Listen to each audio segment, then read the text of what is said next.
Candlesticks in the dark, visions of bodies being burned. Four walls just staring at a nigga. I'm paranoid, sleeping with my finger on the trigger. My mother's always stressing I ain't That was right. early 90s. But I ain't going out without Taking a it back fight. to 91. See, every Taking it time my back. eyes close, Taking it I back. start And you just had a sweating. 30-year Blood class starts reunion, coming out right? my nose. Yeah. It's That's somebody what's up. That's watching the what's up. act. Thanks for tuning in to the Joe Podcast. How y'all doing? Man, I'm doing good, man. You rocking with Deuce, man, steady low. What up? What up? Cousin P. Hey, how y'all doing? And today's special guest is Mr. Eric Nelson. How you doing, sir? Doing good. Doing good. Thanks for having me. Doing good, doing good. So the reason we brought you on, Mr. Nelson, is because, you from the hometown. That is right. Man, I've been seeing pictures of you. You everywhere. You're doing a lot of great things for the hometown. You got the Bobcat Alumni Association going on. How's that going? It's going good. Going good. Can always do better. Coming off the ground, inaugural year last year, but we got a chance to give out a couple of scholarships. But just trying to get that support. It's not a heavy lift from individuals, but just trying to get that support. So I think we're going to get there. Oh, absolutely. And I make sure I tell people all the time, hey, that's something good to be a part of. I know you feed you a lot of times you come and feed the football players, and that's pretty awesome. I remember when we played football, all the sponsors, pretty much it was the Booster Club. We didn't have too many people like yourself that was out there, and doing great things. But that's definitely good. And we remember those days of playing football and eating those pressed ham sandwiches and getting those 3 cookies. Yeah. And that was about all they gave us, right? They elevated a little more since then. What is that, though? The other night was my first time hearing about it. The Bobcat Alumni Association? Well, this is the man to ask right here. Yeah. So Dumas Bobcat Alumni Association is a 501c3 organization where we actually started this nonprofit to be able to give back to the community of Arkansas. Okay. It's actually 6 of my classmates that many years we sat around and say, hey, what can we do to give back to our community? And I always joke because our wives always thought we was just hanging out or having a reason to go somewhere and have a drink or two. But we actually was putting some things on paper, and we actually started it last year. And our goal is to give back, not just on the academic side of the house, but on the vocational side of the house as well, because everybody is not ready for college. When I started off, the last thing I was already hanging out at UAPB before I finished high school. And so I already knew I would have been wasting somebody's money going up to UAPB, already hanging out in Pine Bluff. I knew Georgia Street too well, St. John's apartment. I knew all that. I knew that was been a waste of somebody's money. So I was like, hey, I got to get some discipline and everything. But we want to bring awareness to the vocational side of the house, because there's a lot of successful people that just went to voc ed and went the voc ed route. So we give away 4 scholarships a year.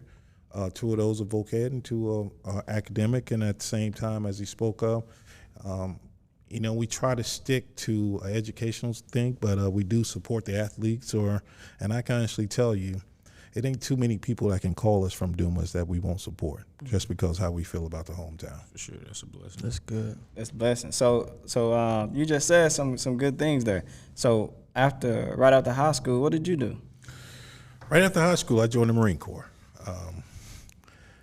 I saw one of my neighbors that joined the Marine Corps, actually Ricky Anderson, a year before I did, and I was trying to look for a way. I mean, being from Dumas back then, it wasn't nothing but, what you saw on the street and the environment you were in. And you had your dope dealers that looked like the only success that you saw at the time on the streets. And I had to find a way out, basically. And I was looking at my retirement video recently, and I made a joke about, because my father wouldn't sign the papers. He was like, no, I'm not signing papers. And I joined when I was 17. My mother signed them right away. My father was like, I'm not signing those papers. Up until the last minute. Oh, wow. He finally signed it. What was his reason behind not wanting to sign it? I don't really think he had a reason. I think that just because of what he knew about the military, not having any military background whatsoever, the fear, we was at war at the time, Yeah, that's what I was like. During that time, y'all was still like really going to war, like being shipped across seas and fighting. We was at war. I think that had a lot to do with it. And although I'm the youngest of 9, I'm my dad's only child. So, he fought that tooth and nail, and I was like, no, hey, you got to find something else to do. But I just, I look back a lot of times and think it's just the knowledge and what he knew. As most of our parents, they couldn't teach us about finances and saving money because they didn't know anything about financing, investing, and saving money. Right. So I think his biggest reason was only child. During a time of war, I'm not signing his papers for you to join the military. Wow. And so I got a quick question. So between, I guess you said you knew school wasn't for you just because you knew you weren't disciplined enough. So was the Marine Corps, the military, just branch of the military, just the next thing that popped up for you? Did you think about doing anything else or take any time off between that? It was the next thing that popped up for me. And even if I back up a little bit, at the age of 13 and 14, I was out in the kiting fields. Before I knew how to chop kiting, I was carrying water for my grandfather that, was hauling kiting choppers. Okay. And so at that age, out there we were out there from 6 to 12 in the heat of the day for $20. And, you get done at 12 and you basically hang out and get ready for the next day. I did that for 2 to 3 years. I mean, at the age of 16, I finally realized, hey, I'm tired of going to the field. So my brother-in-law, which was a big influence on me, he's been around ever since I was a kid, but my brother-in-law, he actually helped me get a job at Arkansas Post National Park. Okay. And I worked there 2 years while I was in high school. And only break I took was 2 weeks right before I knew I was shipping out to the Marine Corps. I took off for 2 weeks just to have some time to yourself. Have some time, let my hair down, and to really just enjoy life a little bit. And so, not really understanding what I was getting myself into. Did you have you a small bucket list just in case before you went off? That was probably part of the problem. Like I said, the bucket list that I have, hanging out in Pine Bluff and just enjoying. I mean, even hanging out in Little Rock a couple of times. Coming up to Digital Underground concerts. I had a little car, Digital Underground concert. Digital Underground when Tupac was still Tupac and what's the name just passed not too long ago.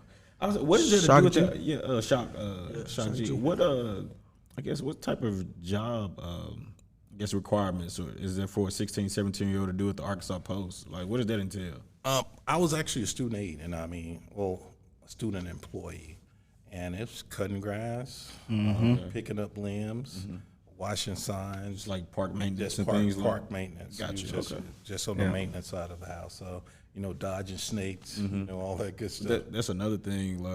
Like when we were speaking with Mr. Linwood when he became a janitor at the school when he was still in high school. Like you never know that those job opportunities may even exist. Nobody, a high school kid wouldn't think about even potentially applying to something like that. Yeah, you're absolutely right. And believe it or not, I mean, it was considered a federal job. So I had 2 years under my belt as a federal employee before I even knew anything about it. Was it a culture shock once you got to the Marines for basic training or whatever y'all go to? It was a huge culture shock. I mean, I laid there many a nights wondering what the hell I was doing. and I grew up in a household. My dad had a very loud voice, but getting into the Marine Corps, it was a huge cultural shock because they have their reasonings, the way they go about training, and it takes you a while to be in before you realize that all the screaming that they do to you and all the things that they're putting you through is actually serve a purpose down the road. But when you first step in there, they're yelling at you and they're stripping you down to make you get rid of all the bad habits that you have, bringing you back down to build you up again. Exactly. Yeah. And as they say, your civilian habits, bad civilian habits, and they break them all down and strip you down and put you on a plane with everyone else. So attempt to anyway. So you mentioned also that you was the youngest of 9 kids. I reached out to your oldest sister. There's a 18-year gap in between y'all. Correct. So how was that relationship? Like, because she was grown pretty much. So how were you able to still, maintain that relationship with your older siblings? So you're absolutely correct. 18-year gap there. My sister after her is 17 years, which is Shirley. So We've always had a great relationship. Shirley don't have any kids. She thinks I'm her child. So she honestly thinks I'm her child. My mother had some complications with birth and spent time in and out of the hospital. So Shirley kind of took me on as her child at the age of 17 till it got to a point that she had to miss some school because I wouldn't hang out with anybody else as a kid except Oh, her. wow. And so, and right to this day, I mean, I have to talk to her, if not more than I talk to my mom. There's an issue there. But we've had a great relationship, and just communication, and we've always been able to come back together, even with the age gap there. And a lot of times it has been because I do have some nephews that's the same age I am, nieces same age I am, or a year or two older than me. And sometimes they put on that mother or that parenthood hat as I came up and as I was raised up. Many summers, got to spend some summers with them, and they stepped in as a parent. Yeah, treat you as an equal, even though you're a sibling. And that's really a lot. That's very common in the South. Yes, yes. yes. Where that same situation happens a lot. So moving into the Marines, what was your job? Started off as what is called a topographic analyst, and all that is a map maker. Map maker. The name has evolved over the years. Now they call it geospatial intelligence or geospatial information because everything is digital now. But it started off as a map maker. One of the guys stood there with the colored pencils and drew the roads and the buildings on a piece of paper, and you put it in there and you reproduce all of it and then hand it out so everybody know where they're going and where they're at. So that's also like, is there like a daily task where you're like creating the routes and things for everybody on a daily basis? Different areas. You're trying to keep up as things change. And I mean, with technology today compared to back then, with technology today, satellite could take a shot or take a picture, and that could be right to our desktop within minutes of them taking that picture. And so we can update that, what is utilized as data now. Did you choose that job? I chose to go in as a surveyor, believe it or not. And I was kind of weighing towards architectural engineering, and then they actually offered me a surveyor job, and it all tied hand in hand. You start doing surveying and control, digital controls points and so forth. So they combine, believe it or not, I was one of the first ones when they combined the actual courses. So I was like a test bed. So they ended up combining like the survey, terrain analysis, and the topographic courses. And it just worked out. I mean, I had no clue that, what I was learning was going to be something that I was going to use for a lifetime. Because I tell you, my first four or 5 years in Marine Corps, I was enjoying life probably a little too much. Still having fun. I was having a lot of fun. It's like a big fraternity though. Because you got a bunch of young guys and you independence and making a little money. So A little money, Virginia Beach. I mean, all these, they put It's us in these beautiful out places. there. that y'all y'all still say, going to Black Beach weekend. yeah, don't get in no trouble. Yeah, don't get in no trouble. So you're having fun those first I guess that first contract. What made you re-enlist, and was it just something you enjoyed or you just felt like Having too much fun? That I tell you, my first contract was 6 years, and coming to the end of that contract, I was married at the time, and I was trying to get some stability, but I had to realize then that hey, either I'm gonna go down this path or I'm gonna get out. But if I got out, what am I going to do? I hadn't went to school yet, didn't have a degree to fall back on, and I decided to stay. And it wasn't easy to stay because you have to go through the process of people recommending you to stay in the Marine Corps. And because of my previous activities, a lot of people was like, didn't give you the nod? They didn't give me the nod. And I'll tell one story.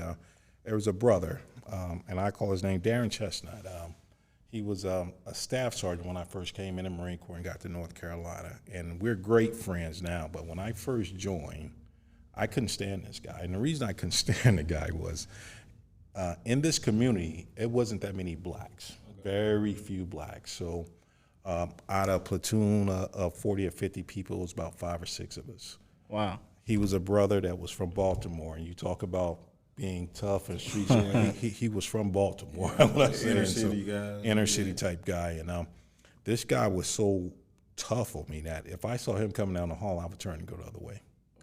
I mean, but at that time, I didn't see it. And like I said, we're great friends now. We're like brothers now. But at that time, I didn't see it. He was hard on me because I was the only young black coming up at that time. And he knew that, hey, I had to have my stuff together to compete with the rest of them.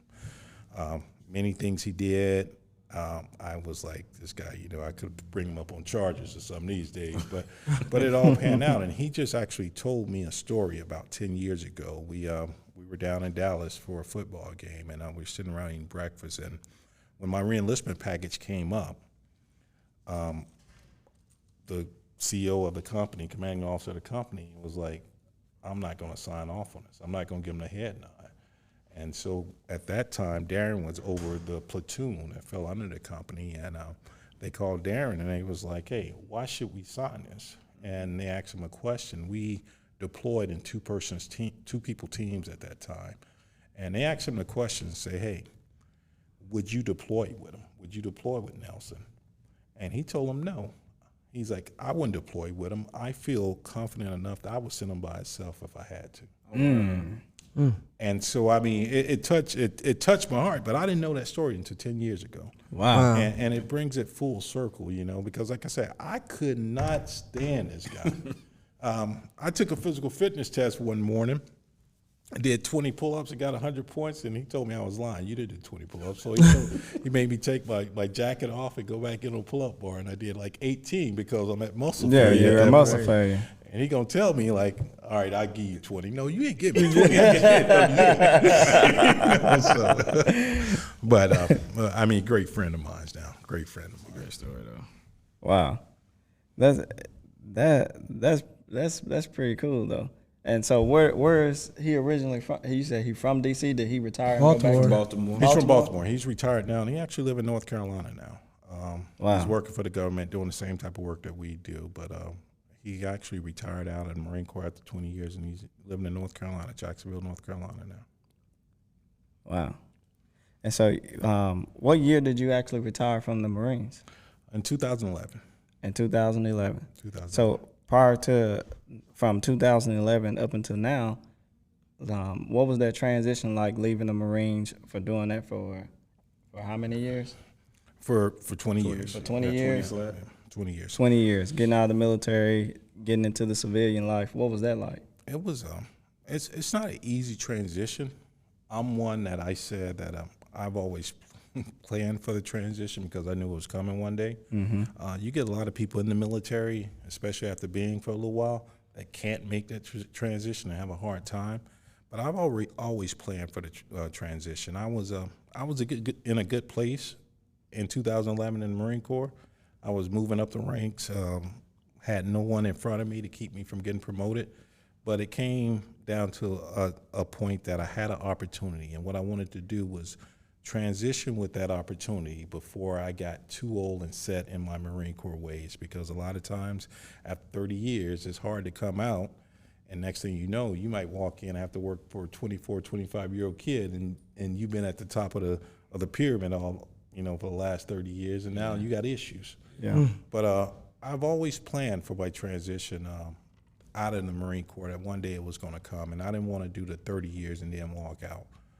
So it was tough, but a lot tougher for others than it was for me, because I think just the planning of it. And some of the positions I served in was actually in a joint environment, worked with a lot of civilians, Defense Intelligence Agency, the Pentagon, National Geospatial Intelligence Agency. So you work with a lot of civilians, so you see the other side, and you're not just around the military 24/7. So it kind of helped that transition. It does, yeah. Truly helped that transition, because you have to adjust in those environments. You're not at like Camp Lejeune where you just got nothing but Marines and you all act a certain way because you're trained a certain way. When you are working around the civilians, you have to do some adjustment. You have to leave a lot of that barking and sticking your chest out all the time. You have to put that off to the side. Yeah. Was your wife military too? She was. She's retired Army. Oh, okay. And I could tell you, Army, Marine. Yes. I always joke, first Marine she ever met, she ended up marrying. but we also knew that the way the Army operated and the way the Marine Corps operated was totally separate, and we would not discuss that within our household. Really? Oh, wow. It's like church and state. It's like church. They operate totally different. That's interesting. So you're speaking on the transition. So what did you transition into after your retirement from the Marine Corps? I worked for a small company that was based out of Murfreesboro, Tennessee. Worked for that small company for 5 years. Had an opportunity, actually, I retired out of the Marine Corps Intelligence Activity out of Quantico, Virginia. Had an opportunity. Quantico. Yeah, out of Quantico. You in some serious type, I guess you worked at the Pentagon directly or I have. Quantico? It's big time stuff. And so I and actually have some contractors working there now with them still, but in that transition coming out of there, coming out of Quantico, I got an opportunity to go back and work there, but they offered me a government position to come back, and I actually ended up turning it down because of the small business I was with. I mean, I was enjoying life. I ran their business unit in D.C. They was based out of Murfreesboro, Tennessee, and I worked for them for 5 years, and life was good. I got introduced to some things that I wasn't familiar with, knew anything about. I mean, they had a couple of private planes. It was a great time. I mean, boxes and at Titan Stadium, so it was a great time. Yeah. And but also at the same time, I was learning a lot too. And I'm one of those guys. I sit back and watch a lot of stuff, and observe a lot of stuff, and take a lot of notes. So you that was that an entry position, or was that like in the leadership position for the job that you worked right when you got done retiring? I started off as just a program manager. I started off as a program manager and moved up to being one of the senior VPs. But I started off as almost like I should say entry level. Per se, for the experience. And there was a couple of things that one of their executive vice presidents recognized or saw in me, and he started giving me more and more opportunities. I mean, a lot of it was just the leadership. A lot of times you run into you get people in positions that have never had, in leadership positions that have never had a leadership class in their life. And so now you're sitting there responsible for bringing and growing your workforce, but you have no clue how to spell leadership. And so it was just, he saw that in me, and he started giving me more of an opportunity to grow within the company. So I actually put a leadership program together for their middle managers, because one of the biggest tasks when I got promoted from the PM to just a VP of a business unit, the first task was fly to St. Louis and tell us why you can't fire this guy. Yeah. Well, yeah, I had a gentleman that was working for me. He was my deputy out of St. Louis, and first task was, fly to St. Louis and tell us basically why we shouldn't fire this guy. And a lot of times talking to people, I tell you, I got to St. Louis and sat down with the gentleman, and if anything, the people that he worked for truly needed to be fired, because he got put in a position, got put in a position with no guidance, no direction whatsoever, and he's fighting himself out of a paper bag the best that he knew how, without anybody teaching him anything. I read this book called Overcoming Systemic Prejudice, Overcoming Systemic Racism and Prejudice, and it's by William Dawson. But that's actually a game that employers play with employees to like get rid of them. When basically hiding information, it's called hiding the ball, and not giving them the key tools that they need in order to excel. To excel and succeed in their job. Yep, exactly, setting them up for failure from the start. Yeah, that's actually a good read too. It really is a good read. I've seen that happen just in my industry with bringing new people in, and I guess the people responsible for them not having enough time to properly train them, and then putting them in position to try to make money and stuff. But they, like you said, they fighting themselves out of a paper bag. Like they're really teaching themselves or doing what they think is best. When it's like if you practicing wrong, like you could be practicing hard, but it's still wrong. Yes. So you're never gonna be right. You're never gonna be right. Trial and error. Yeah. So for you, because you worked as a student employee in high school, correct? Correct. Then you joined the Marines. Correct. And then when you got out, you got a program manager job, entry level, but you work your way up to senior vice president. Where would you say you developed those leadership positions? Because it seems like you kind of you come from a solid foundation, a solid background, you know. And, you know, solid foundation, solid background. And it was some rocky times. I mean, you know, I speak of the household and everything, but you know how it is growing up in the Southeast Delta, as they say. My leadership, I have to give it to the military. The military? I would have to give it to the military. I lost my mind and crossed over from enlisted to officer after 17 years, so I went back through boot camp again. And I will say that my leadership came from the military, truly came from the military. Now, in my early years, before, you know, you heard me speak of my grandfather, he was the one that was instilling discipline in me because he was the one making me get up, you know, going to feed his hogs for $2, you know, that inflation never changed the whole time from like 12 to 18 years old. Get the same $2. Yeah, get the same $2. And, you know, I even had a job. I mean, still show up on Saturday morning blowing the horn like, let's go feed these hogs. And I'm like, hey, man, I got a job. And giving me the same $2. So, but, you know, I would say if I had my grandfather, but then the Marine Corps, my grandfather had a huge, huge influence on me because he was just, I mean, that leadership, doing the right thing, teaching me how to do the right thing, and, you know, just always just instilling you, regardless of what's going on, make sure you do the right thing. And just those leadership traits that he had, even when he used to take people to the field, and, you know, that was a way of income for, you know, people down in that area, but just that leadership style that he had. And he was a great people person, God-fearing man, and I took a lot from him. And today, you walk in my office today, and it's a picture of him up there just because, you know, God rest his soul, but it's a picture of him up there because he's the one that started and planted the seed early. Inspired you. He inspired me, yes. So, and after working for that at Quantico, after working there, where did Nelson Intelligent Solutions come in at? Okay. Even when I worked with the company out of Tennessee, we talked about Nelson Intelligence Solutions about my third year in. And one thing we looked at it because I was service disabled veteran, and it would give us opportunity for other contracts just because of my veteran status. The veteran status. And then it got to a point that, and we talked about, I had the business plan, and I've always said, I mean, honestly, I've always wanted to bring something back to Arkansas. And that was one of my biggest things as well. And to be able to do the production and have an office here and have an office in Virginia and work, you know, just expose people to stuff they didn't know about back in Arkansas. And $1 billion industry has been a huge thing. And so actually coming back, looking at that within that company after 3 years, somebody brought up, hey, we should let you do a branch off and start a company as a service disabled veteran-owned small business. We started talking about it, got the business plan together and the whole 9 yards. And then at some point, the owner got scared and thought that I would become a bigger competitor than a friend. Wow.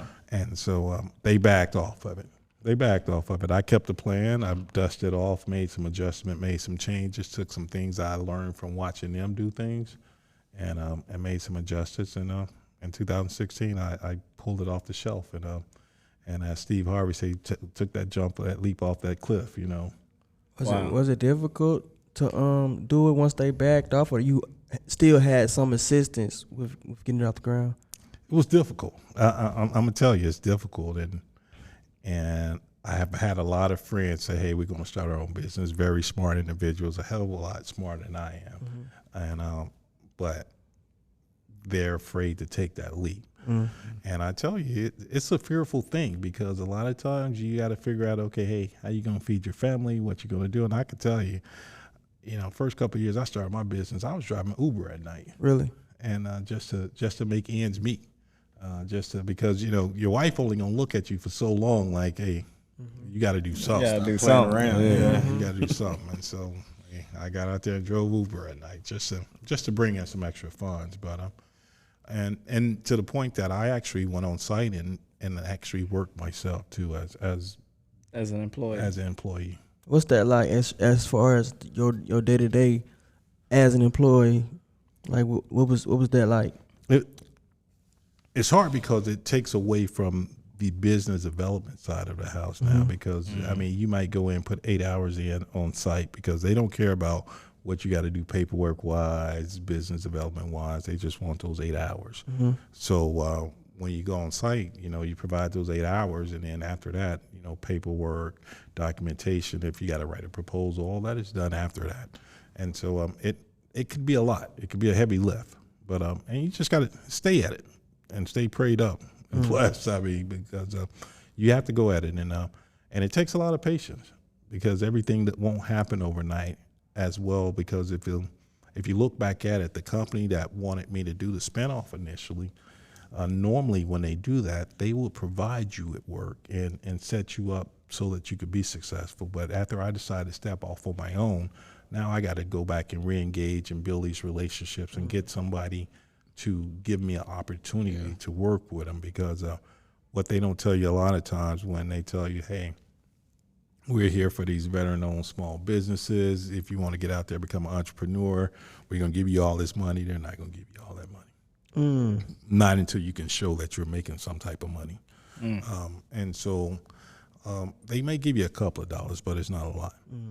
And so it takes a lot of courage to actually do it, but and a lot of patience for it to actually come along. Wow. So you open up your own business, and you are the face of your business, and you're an employee also. But in the evenings, you were driving Uber. I was, yes. Did you get discouraged any? Like, maybe this ain't for me. Yes, I did. I mean, many times, and I got discouraged, but I had to keep pressing because of the bigger vision. I knew that it was short lived. I mean, things are going to happen, but I got to be patient enough to go through these trials and tribulations to get to that point, because it's definitely not overnight. Definitely not overnight. I know doing Uber at nighttime was taking away your time at home. Did that cause some issues? It did. It would cause some issues, and a lot of times I'll let them go to sleep, and I catch a late shift, because in my household usually was shut down with the wife and the kids, usually around 10 o'clock. And then I could, hit the app and see what's going on and see who needs a pickup. And I could run around for a couple hours, but it does. And that was another huge factor of moving back to Arkansas also, because just the work-life balance. Money in D.C. was great. I was doing some great things, but the work-life balance in that area is terrible. You spend an hour and a half one way in a car trying to get to a job just because it pays you six figures, but then by the time you get home, everybody's mad at you because you've stayed at work late to let the traffic die down, and so it's like just that work-life balance. And coming back to Arkansas really gave us that. Did your wife give you any pushback coming back to Arkansas? Since I'm assuming she wasn't from Arkansas. She isn't from Arkansas? No, she's from Georgia. Let her tell her she's from Atlanta, but she's from Columbus. and I can tell you, just in case she sees this, Columbus, Georgia is just as country as Dumas, Arkansas. That's where Bulldogs play there, right? Yeah. So it was time frames where we used to fly in the Little Rock and get in the car and drive straight down to Dumas. So that's all she knew of Arkansas was Dumas. Okay. And our 25th, which we just had our 30-year reunion, our 25th class reunion, we actually had it in an office that I had up here. So she got a chance to hang out 4 days in Little Rock, and got a chance to really see what was going on in Arkansas. Besides, all she knew was Dumas and the 3,000. That's all she knew. She was down there feeding hogs too. Feeding hogs, that's all she knew. Give her $2. And so, exactly. I should have gave her those $2. Say $2. How did that feel, hosting your class reunion at your own building? That's major. It was good. It was good. it was a lot smaller. You all saw the venue this weekend. We had a bigger turnout this weekend, but the 25th, it was a smaller venue, but being able to host that, and I just stood up the office down here, so it wasn't a lot of equipment in there. So being able to host that it was a good thing. But I mean, I tell you, and I tell anybody, and you hear us talking about it, I mean, we're unique, and we believe we have the best class ever come out of Dumas High School whatsoever, and that's the class of 1991. And even, you know, the men and women that have been successful, you'll never catch any of them poking their chest out or saying anything about it. But it's been great. We just try to do our best to try to give back. It was definitely great seeing y'all. You know, 30 years. I hope we barely had a 10-year class reunion. So I hope in 20 more years we be able to have a 30-year class reunion. Yeah. But it was definitely good seeing y'all interact with each other. It's like y'all hadn't skipped a beat. Yeah. And it looked like you guys still maintain communication and everything with one another. We do. Especially with social media now. We have an intercore class of 1991 group that we're in as well. But it's like I said, 6 of us that are in tune and in communication on a daily basis. Just 6 gentlemen that I went to school with, and we are pretty tight. I mean, some of us would actually look at it as, you know, a true brotherhood of those brothers or siblings that they don't have. And we're there for each other. If something happens to one of them, we'll step up to the plate without any questions asked, and there's no judgment zone. We're just there to support each other, you know. And sometimes you need that. Sometimes you need that because, you know, it's always, and we get together at least once a year, and it's usually around our All-Star weekend. And I tell you, even at that time, we talked about the nonprofit, but we also just sit down as men and have real conversation, because, you know, you run this world and you're trying to be there for everybody and trying to stand up for everybody and support everybody. But, you know, as they say, you know, who supports the strong when they get tired? Yeah. Mm-hmm. So that's real. So it's one of those retreats that, you know, just sit back and we be honest and tell truth about things, and just have a moment of adult men that can don't have to worry about if somebody decided to shed a tear, or, you know, get into some deep conversation and look you in the eye and tell you was wrong for what you did. Yeah. And to back up a little, tell us about what Nelson Intelligence is. I don't think, did we touch that? We didn't get into it. Tell us about that. So Nelson Intelligence, as I spoke of, I started off topographic analyst, and it evolved to geospatial information and geospatial intelligence, depending on who you talk to. So Nelson Intelligence Solutions, we have a 2-side business unit. On our service side, we have analysts from geospatial analysts, platform configuration engineers, system support analysts that sit within the government walls, the Department of Defense walls, and actually support the government in doing their work. So got about 21 employees up and down the East Coast, Washington, D.C., Northern Virginia, Virginia Beach. And outside of that, we also have our production facility, where we do or produce geospatial data, all the mapping data, different type of mapping data. We actually do that production out of Arkansas, which we have about 8 to 10 employees at any given time in the Arkansas office here. And with that, they actually, you know, they sit there and they produce this data, update this data that is needed, and provide it back to the customer. Okay. And Who would the customer Yeah, I was be? saying your customer is the military? The government. You can't say. Okay. We'll just say the government. Yeah. He can't say. Okay. So what type of I guess if somebody listening to this interview may be coming out of high school or maybe coming out of college, what type of background or like work experience you need to like work in one of these roles for you? I mean, honestly, knowing how to work and utilize a computer is just a start, and having a drive, because we're working with the city of Little Rock to try to get to those and I don't want to say underprivileged, but get to those hard to reach individuals, people that haven't been exposed to, you know, GIS. Right. So we're working with the city of Little Rock on a grant right now, so we can reach out and we can actually bring those individuals in and train them for about 2 months and teach them the introduction to GIS. High school or? We're looking at this age group is 18 to 24, but we do have a plan on a program at one time that we were trying to do, working with junior achievers and with the city of Little Rock, where we have tailor it down to school age kids, you know, and so just to expose them to it. And as I tell the city, you know, if I'm teaching 10 and I can reach 2, I look at that as a success, because one of those 2 can go on and further their education in that field, and maybe one day come back and say, hey, I'm gonna do something and bring something back to Arkansas. Yeah, That's the 3 to 5 rule. Yeah. So You got that from the military. So trying to reach them. Trying to reach them. Yeah. So it doesn't take a lot. I mean, it's great to have. I mean, just knowing how to utilize computer, knowing your way around a computer, and you could start teaching it. And then, you know, with YouTube and everything else, you can almost learn anything Definitely. these days. But that's a great. I guess that's a great thing. Just like with the whole grant process and getting it started up, because just years ago, people didn't know. Well, people started implementing programs like that for younger people in junior high and high school, just about computers and like programming and stuff like that. IT. Because IT, because like the black population isn't that very well represented in that field. Well, Correct. it wasn't. It's starting to grow. But there's some, you know, like I said, you don't think about, because you can. A lot of people never heard of what GIS. I have. I haven't either. That's new to me.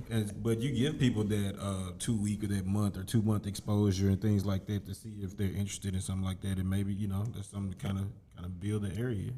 And I tell you, it's $1 billion industry, and across the United States, to include the islands, there's 7 black-owned GIS companies, and I'm one of them. Wow. That's That's across major. the United States. Wow, say that again. Across the United States, $1 billion industry, there's 7 black-owned GIS companies. Black, and we know each other. That's how small it is. That's dope. Wow, and you one of them. I'm one of them. Give it up for him, man.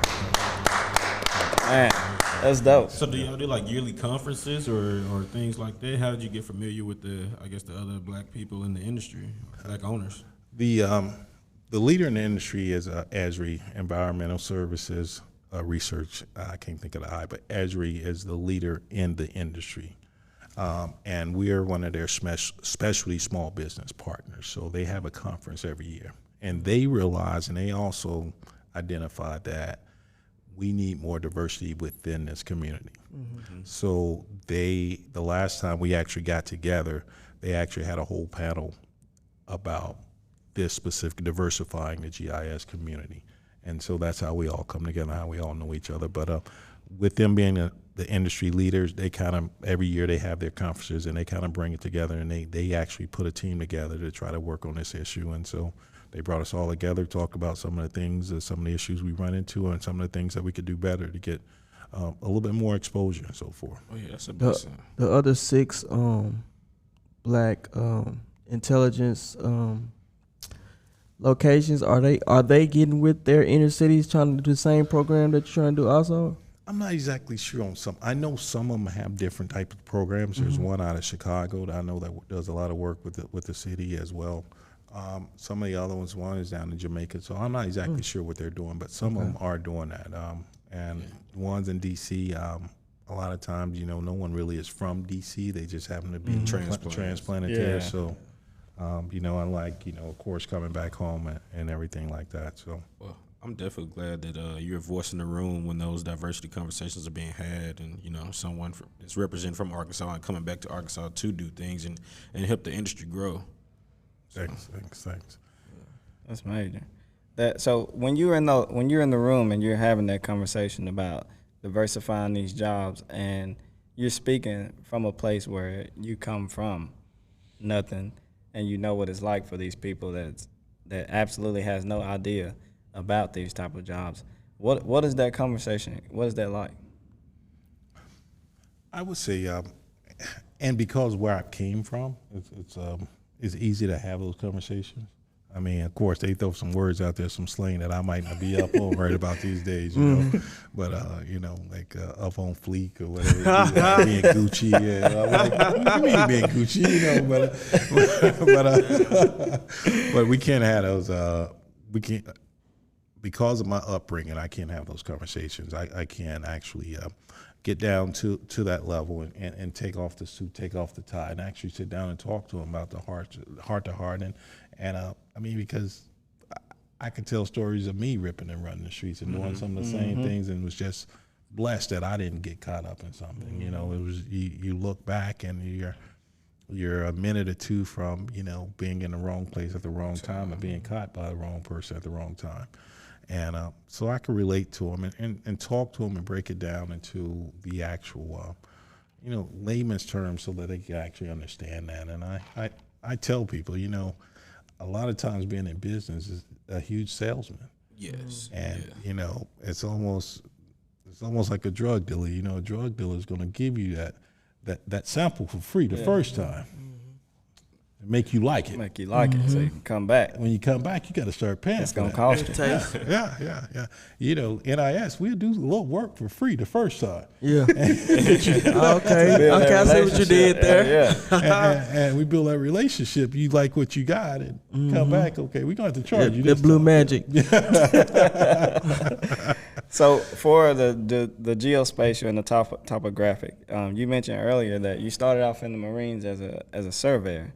Now, for entry-level surveyors in the Army now, it requires you to have it don't require you. It requires you to know a high level of mathematics and such things like that, which is something that ties to Southeast Arkansas, which is predominantly poverty.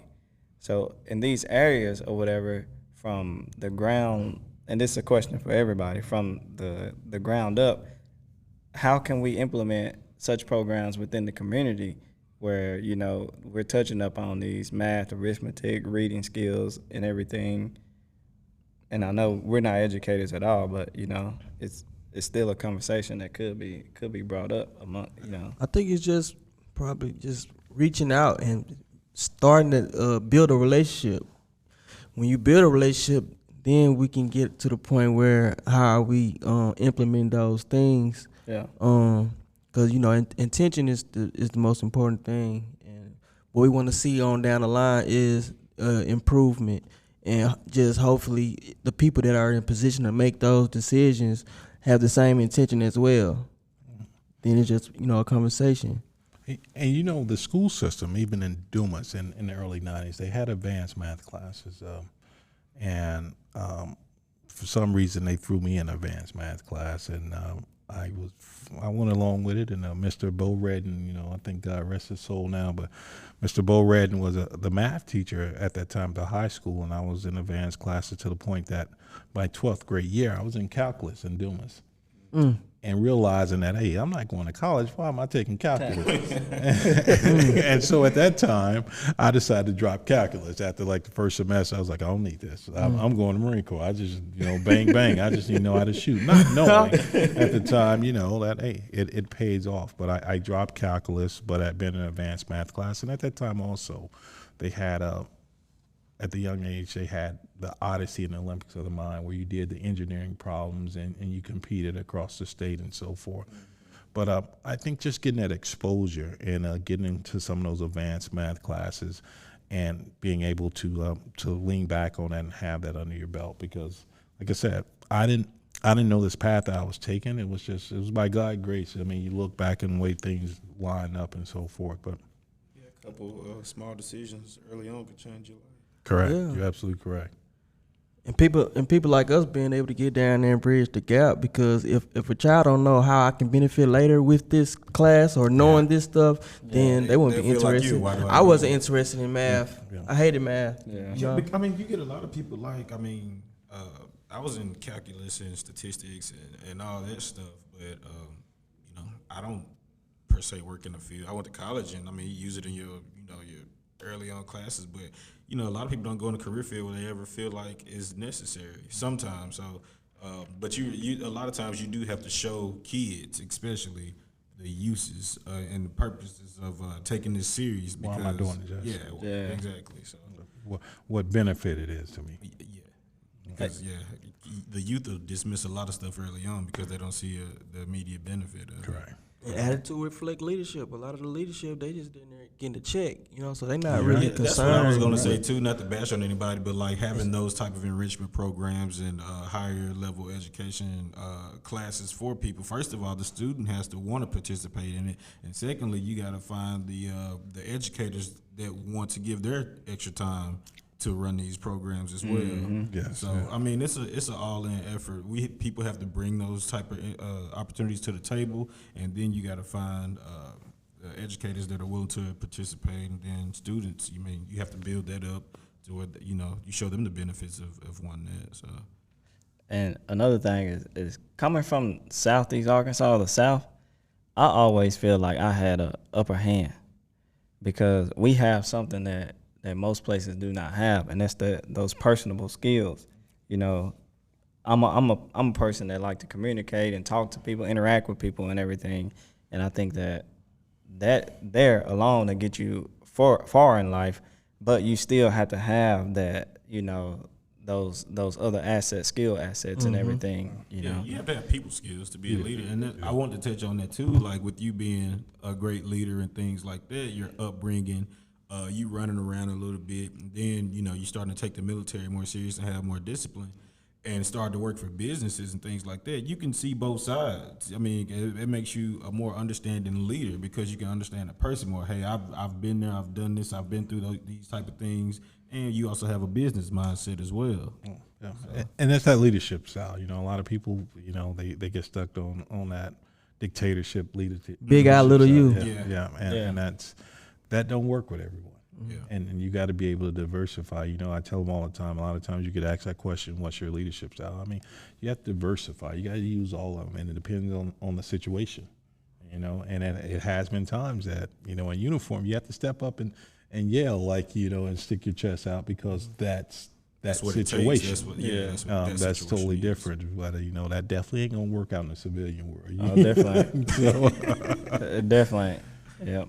And so, NIS, going back to NIS, somebody that's watching, why should they come work for you?